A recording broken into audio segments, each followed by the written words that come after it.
All right, so what's next for Tesla? We hit pretty much the trade spot on here. We've got I've got that 2 weeks of our volume profile on. We saw our heavy volume area, which was pretty much where we bounced today.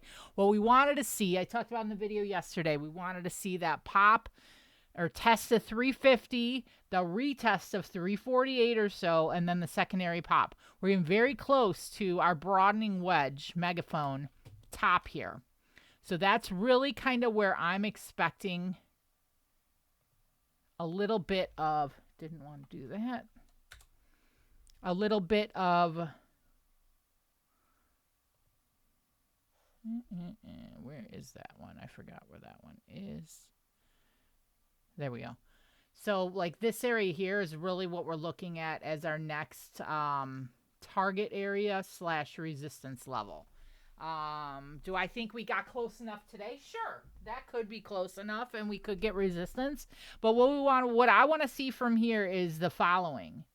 All right, because we know our target level was this and then 362. If we start to get any sort of meaningful pullback, the market starts to go soft, all that shit. We've got a couple things we're looking at. We want to hold this high level from last week, which is right around 354, 355. We want to hold that. And it's not going to be perfect. We know it's not fucking perfect. So we're going to open it up a little bit and we're going to say 355 all the way down to like 353. So we want to hold here. So I'm looking at one of these. Let's pull back. Let's settle and chop it up. And then push it up through this yellow line. That's like situation A. And that would be ideal because this is the situation where we don't have to decide what to do with our runners on our Tesla swing. This is the, okay, we didn't lose any major levels. We get to just sit back and chill while Tesla cooks. That's that.